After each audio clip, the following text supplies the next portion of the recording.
Alors, dans une première vidéo, j'ai répondu à des questions que vous m'avez posées, que mes clientes m'ont posées, après une rupture avec un ex toxique. Et il y en a énormément.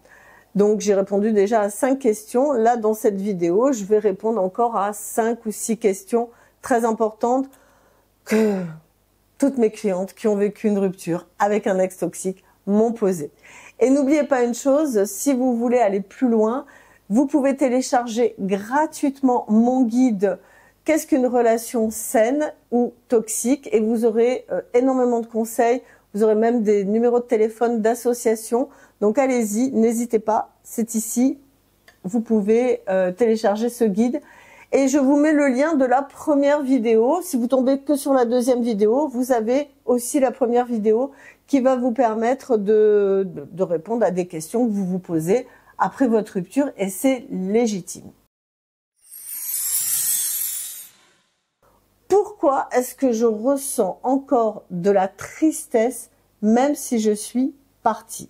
Alors là encore, la tristesse, comme la colère, elle est normale. Pourquoi? Parce que la colère, ça signifie que c'est la fin de quelque chose. C'est quelque chose qu'on quitte, et quand on quitte une relation, quand une relation est terminée, même si elle a été toxique, on laisse derrière soi un espoir, une histoire, une part de soi et qui a cru à cette relation, d'accord? Donc c'est encore une fois, c'est une émotion qui est une façon de faire votre deuil de tout ce que cette relation représentait pour vous, même les rêves, les désirs qui ne se sont pas réalisés. Peut-être vous avez investi énormément de temps, énormément d'énergie, énormément d'amour, tout de votre vie, vous avez cru à 100%. Et quand il y a une rupture, bah, évidemment, après, il y a énormément de tristesse, même si c'est vous qui avez décidé de rompre, hein, ça n'a rien à voir. Okay. Donc, ressentir cette tristesse, c'est accepter vraiment que vous avez perdu quelque chose qui comptait pour vous. Et c'est une étape importante pour tourner la page en douceur, sans précipiter la guérison. Pareil, je vais vous donner l'exemple d'une de mes clientes, on va l'appeler Anna. Elle avait une tristesse, elle pleurait du matin au soir. Et elle pensait que cette tristesse, ça voulait dire qu'elle s'était trompée, que finalement il fallait qu'elle retourne. Or, en apprenant à accueillir cette émotion comme une étape normale, elle a pu petit à petit accepter ce ressenti sans le juger, sans douter de ses choix.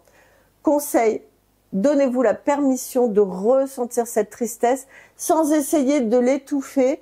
Elle est en train de vous libérer, vous permet d'aller vers quelque chose de plus authentique. Et c'est pas parce que vous êtes triste que vous vous êtes trompé, ok? Petit exercice, essayez d'écrire dans un carnet les choses positives que vous pouvez tirer de cette relation, même si elles sont minimes. Par exemple, j'ai appris à mieux connaître mes besoins, j'ai appris à mieux savoir ce que je voulais. Ça va vous aider à vous valoriser et à valoriser aussi ce que vous avez vécu tout en vous permettant d'avancer. Surtout, ça va vous permettre de prendre de la distance par rapport à l'émotion que vous ressentez, parce que cette tristesse, c'est comme si elle vous fait dire finalement je suis tellement triste qu'il faut que je retourne avec mon ex. Parce qu'en fait, je serai moins triste en étant avec lui, c'est faux. Parce que vous allez reproduire le même schéma toxique, vous allez être malheureuse, etc.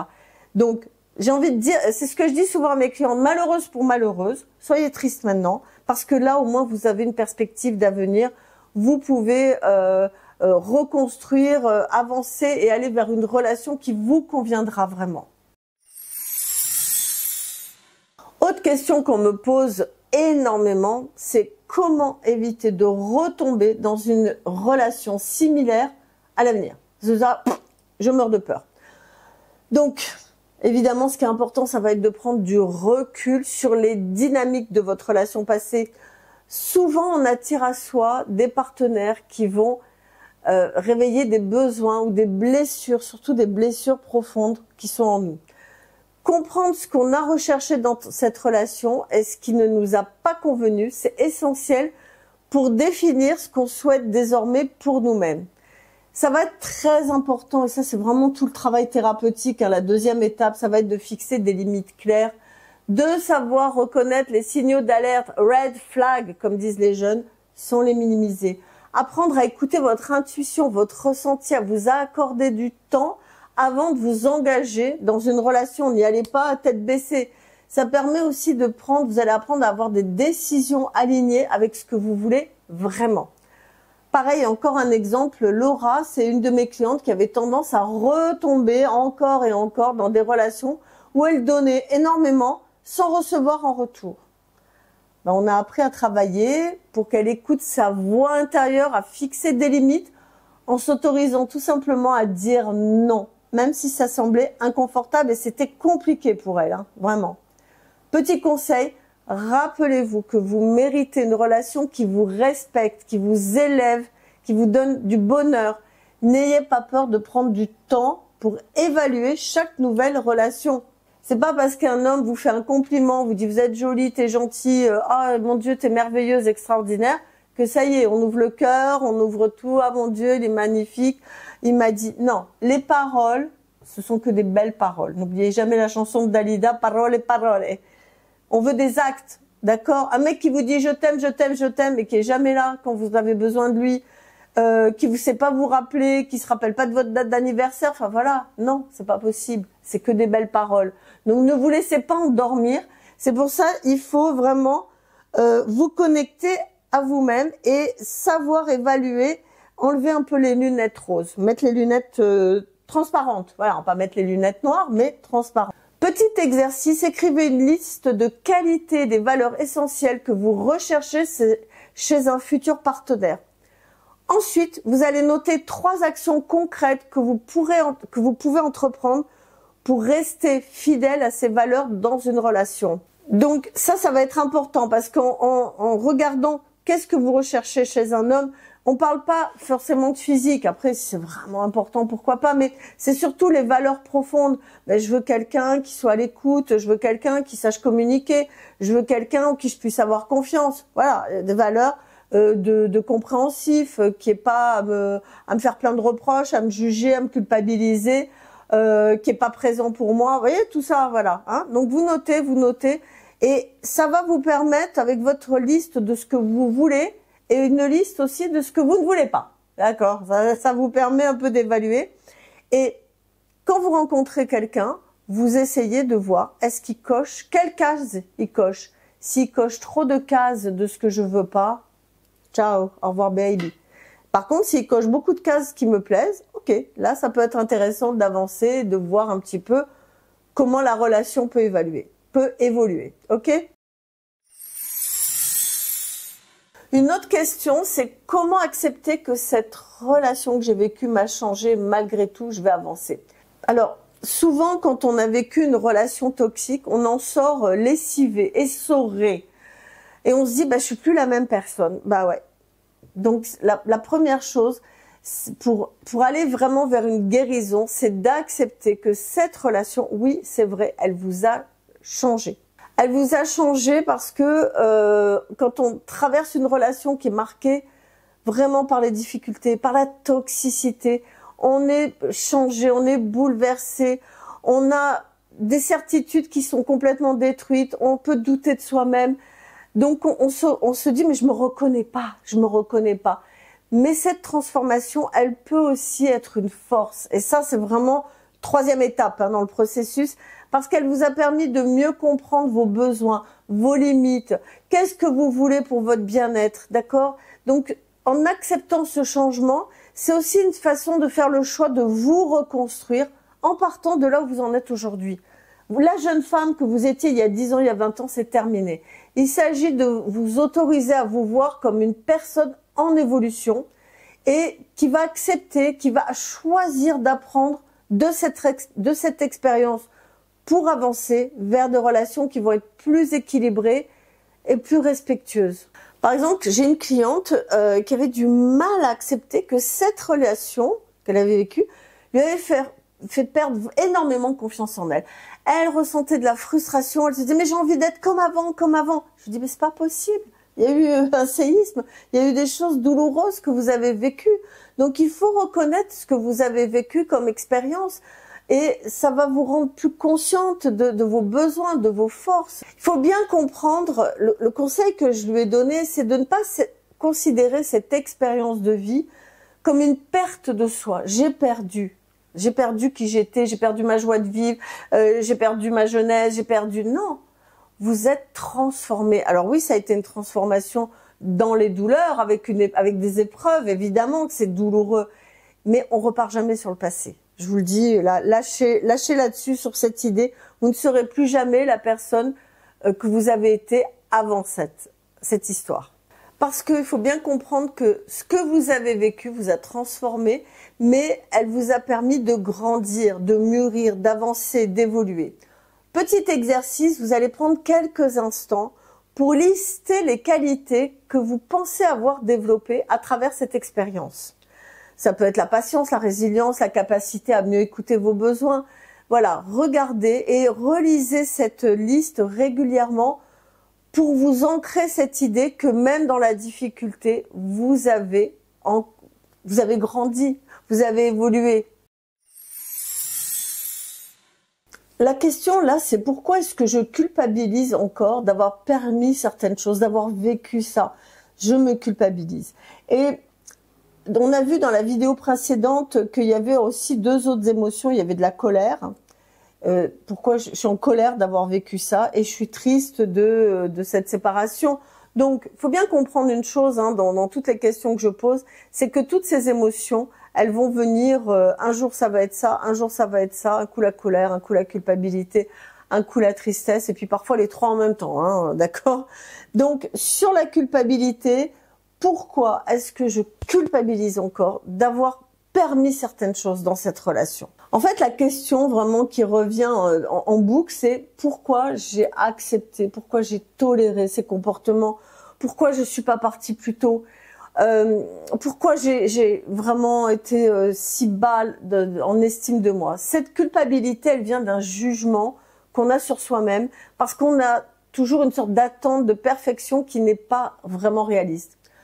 Ce qu'il faut vous dire, c'est que vous avez fait du mieux que vous pouviez avec les ressources et la compréhension que vous aviez à ce moment-là. Parce que dans une relation complexe, on peut parfois se perdre, on peut s'oublier, on n'arrive plus à s'écouter et c'est humain. Vous êtes humaine, voilà, tout simplement. La culpabilité peut être libératrice si vous la transformez en compréhension et en bienveillance envers vous-même. Elle peut vous apprendre à mieux connaître et à reconnaître vos limites et à ne plus les dépasser à l'avenir. Ok? Ça, c'est important. Ça va vous aider à vous dire là, plus jamais. Petit exemple, j'avais Clara qui se reprochait constamment de tout avoir accepté de son ex. Elle se disait vraiment, elle avait honte hein, d'avoir toléré l'intolérable. Et ensemble, on a travaillé sur le fait qu'elle avait agi vraiment avec les moyens dont elle disposait à l'époque et que maintenant, cette expérience pouvait désormais l'aider à ne plus refaire les mêmes erreurs. C'est important de cultiver, ça c'est aussi une étape très très importante dans le processus de reconstruction, c'est se pardonner. Tant que je suis dans la culpabilité, je me juge, je me juge, je me juge. À un moment donné, il va falloir basculer dans le pardon. Se pardonner ses choix. Parce que d'avoir accepté l'inacceptable, ça ne va pas définir votre valeur. D'accord? C'est important de dire, à ce moment-là, si vous aviez pu faire autrement, honnêtement, vous l'auriez fait. Si vous n'avez pas fait autrement, c'est pas que vous étiez une mauvaise personne ou une personne incapable, c'est que vous ne pouviez pas et vous ne saviez pas faire autrement. C'est très important. Donc, ça ne définit pas votre valeur en tant que personne. Ça définit juste qu'à ce moment-là, c'était à ce niveau-là où vous en étiez dans votre vie. Il faut accepter cette part de vous-même à ce moment-là qui a cherché à aimer. C'était une relation amoureuse, hein, à être aimé. Et c'est essentiel pour pouvoir tourner la page et se libérer de cette culpabilité. Petit exercice, écrivez une lettre à vous-même en imaginant que vous êtes une amie bienveillante qui vous parle. Exprimez avec des mots de réconfort, de compassion, en vous rappelant encore une fois que vous avez fait du mieux que vous pouviez et que cette expérience, cette histoire vous a permis d'apprendre et de grandir. Alors, je vous cache pas qu'il me reste encore plein de questions, mais là, j'en ai encore 4 qui me semblent très importantes. Une chose aussi que je tiens à vous dire, n'hésitez pas à me poser des questions dans les commentaires. Et si ce sont des questions qui sont pertinentes et que je n'ai pas abordées, eh bien, on fera une 3e vidéo sur le sujet. D'accord? Donc, allez-y, posez vos questions sur, évidemment, le sujet, la rupture avec un ex toxique. Alors une question aussi qu'on me pose très souvent, je ne sais pas par quoi commencer, comment faire pour me reconstruire, qu'est-ce que je dois faire en premier?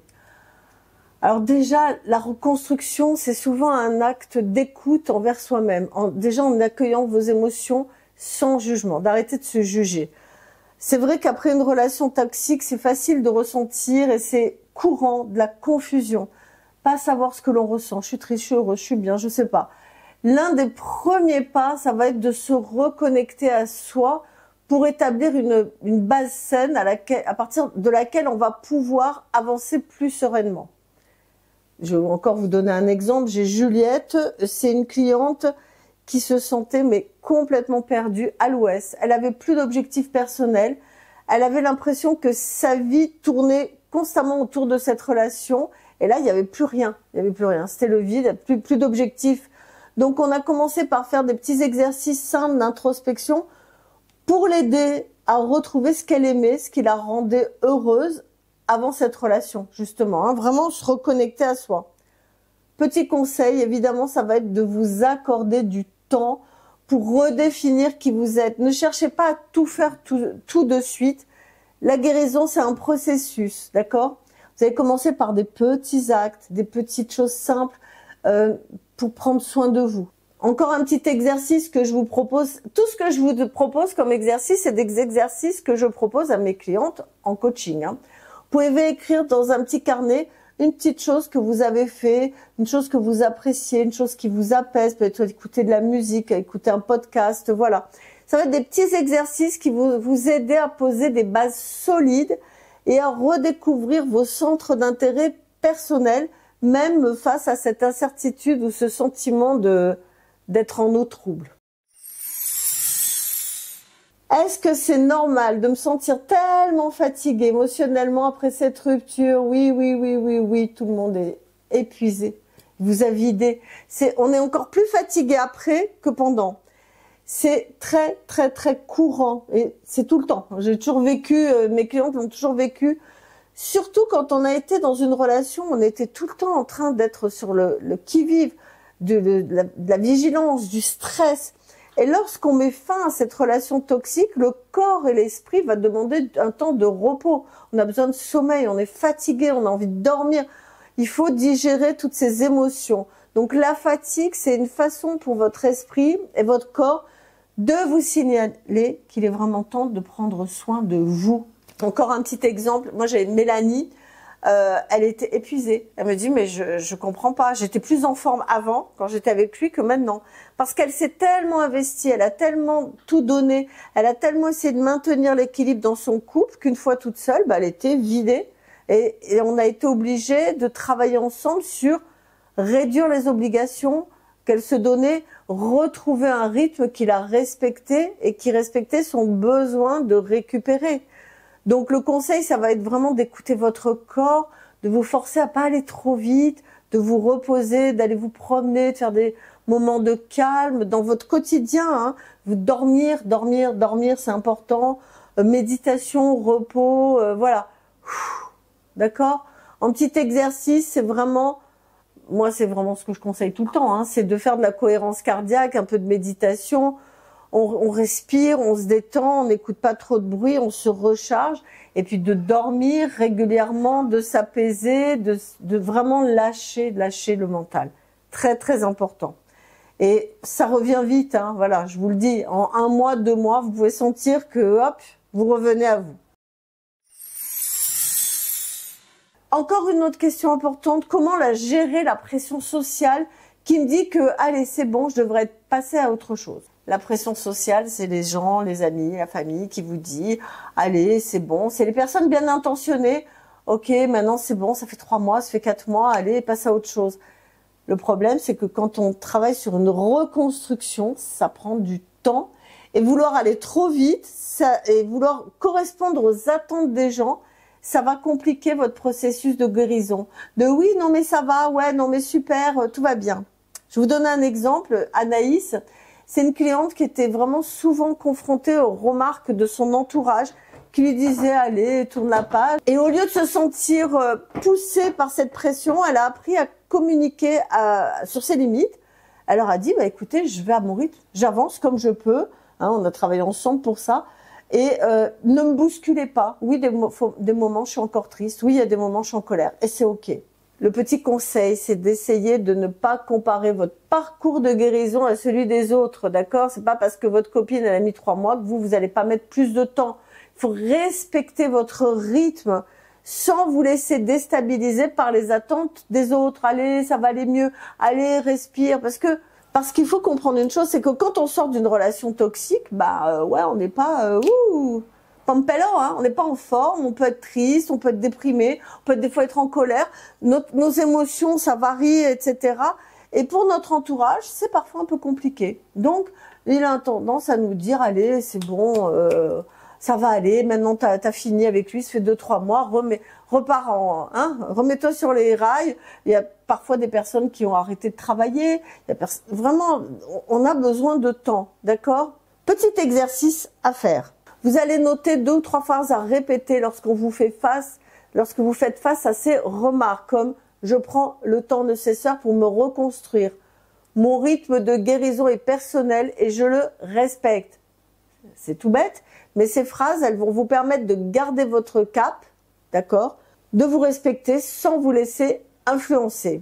Pour terminer, mais encore une fois, je vous dis, il peut y avoir d'autres questions, donc vous pouvez me les mettre dans les commentaires, hein, d'accord? Je ferai une autre vidéo, hein, vraiment, si je vois beaucoup de questions que j'ai pas abordées. Là, moi, il me semble en avoir abordé pas mal, mais allez-y, faites-vous plaisir. Dernière question, c'est comment savoir si j'ai vraiment guéri de cette relation? Est-ce que c'est bon, là, maintenant?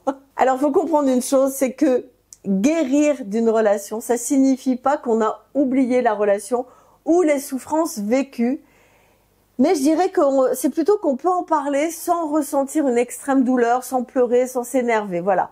Vous saurez que vous avez fait vraiment des progrès lorsque vous ressentirez de la distance, de l'apaisement face à votre histoire. Vous pourrez en parler calmement, sereinement, sans pleurer, sans vous énerver, etc. Pareil, un exemple, Marie, c'est une cliente qui savait qu'elle guérissait lorsqu'elle repensait à son ancienne relation. Elle avait ni de colère, ni de tristesse intense. Elle avait également commencé à avoir de nouveaux objectifs personnels, à se sentir vraiment libre de ses choix, sans crainte de retomber dans les mêmes schémas. Elle se disait, bah ouais, je peux rencontrer quelqu'un, et elle avait plus peur. Donc voilà, là on est vraiment sur ce processus de guérison. Le conseil, il faut savoir que c'est un processus qui est fluide et que même dans la guérison, il va y avoir des jours faciles et des jours un peu plus compliqués. L'important, c'est d'avancer step by step, un pas après l'autre, et de rester attentif à vos progrès.